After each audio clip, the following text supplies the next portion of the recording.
এই 2024 সালের জুলাই আগস্টের যে লড়াই, এই লড়াইয়ের মালিকানাও নানাভাবে ছিনতাইয়ের চেষ্টা চলছে। মুক্তিযুদ্ধের কয়েক বছরের মধ্যেই দেখলাম যে যারা মুক্তিযুদ্ধের ধারে কাছে ছিল না, তারা আমাদেরকে মুক্তিযুদ্ধের চেতনা শেখাতো। এমন অনেক বিদ্বান বুদ্ধিমান ব্যক্তিদেরকে আমরা এই লড়াইয়ের, এই আন্দোলনের, এই গণঅভ্যুত্থানে চেতনা শেখানোর চেষ্টা করতে দেখছি।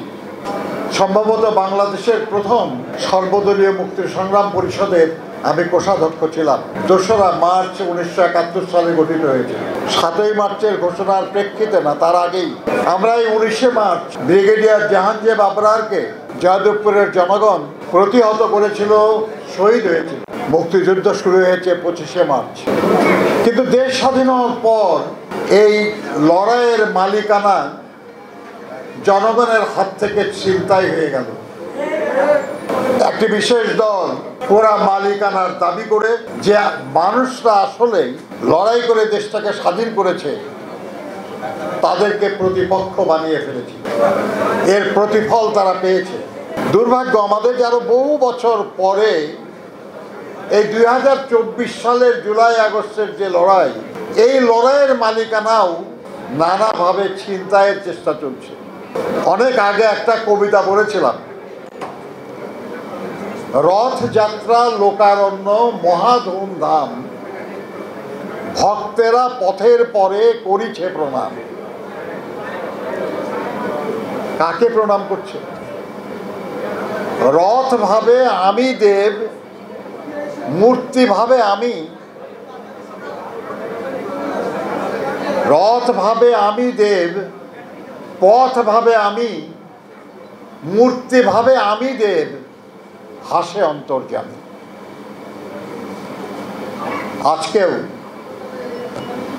যারা এর মালিকানা দাবি করে, তাদের এই সব দাবি দেখে যারা আসলে এই লড়াইয়ের বিজয়ের দাবিদার, তারা হাসছে। যারা সব জানে তারা হাসছে। আমরা অনুরোধ করব, বাংলাদেশের ইতিহাসে একই ভুলের যেন আর পুনরাবৃত্তি না হয়। এদেশের জনগণ, এদেশের সাধারণ মানুষ, এদেশের ছাত্র, এদেশের শ্রমিক, এদেশের গৃহবধূরা, নারী পুরুষ সবাই মিলে এই লড়াইকে সফল করেছে, বিজয়ী করেছে। সবাইকে এই কৃতিত্ব দিয়ে কেউ ছোট হবে না।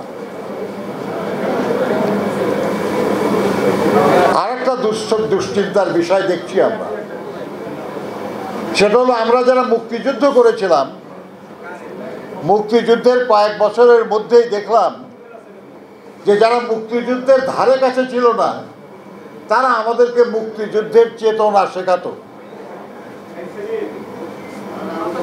যে যার মতো করে কিছু কথা মুক্তিযুদ্ধের চেতনা বলে চালায় দেওয়ার চেষ্টা করছিল। তাদের অনেককেই আজকাল বেশি আশেপাশে দেখা যায় না। এবারও দেখতে পাচ্ছি যে এই জুলাই আগস্টের যে আন্দোলন, যে গণ আন্দোলন, যে গণ অভ্যুত্থান, এটা তো কয়েকদিনের আন্দোলন নয়, এটা বছরের পর বছর ধরে একটা চলমান আন্দোলনের একটা পর্যায়ে চূড়ান্ত পরিণতি হয়েছে জুলাই আগস্ট মাসে। যারা এই পুরো আন্দোলনের ধারে কাছে নাই, ছিলেন না, এমন অনেক বিদ্বান বুদ্ধিমান ব্যক্তিদেরকে আমরা এই লড়াইয়ের, এই আন্দোলনের, এই গণঅভ্যুত্থানে চেতনা শেখানোর চেষ্টা করতে দেখছি। এনাফ, যথেষ্ট হয়েছে। 69-এর গণঅভ্যুত্থানে ছিলাম, 71-এর মুক্তিযুদ্ধ করেছি, 90-এর ছাত্র গণঅভ্যুত্থান করেছি, 16 বছর ধরে লড়াই করেছি। এই 5 তারিখেও জেলখানায় ছিলাম। আর যার যা খুশি আপনারা নিজেদের মত চাপায়া দেওয়ার জন্য চেষ্টা করবেন, এটা হবে না। নিজেরা যা বাস্তবায়ন করতে পারবেন না, সে সক্ষমতা নাই, সেটা 24-এর ছাত্র গণ অভ্যুত্থানের চেতনার নাম দিয়ে গেলানোর চেষ্টা করবেন, এটা মানুষ মানবে না, মানা উচিত হবে না। বন্ধুগণ, ইফতারের সময় হয়ে আসছে, আপনাদের সবাইকে ধন্যবাদ। আল্লাহ হাফেজ। বাংলাদেশ জিন্দাবাদ।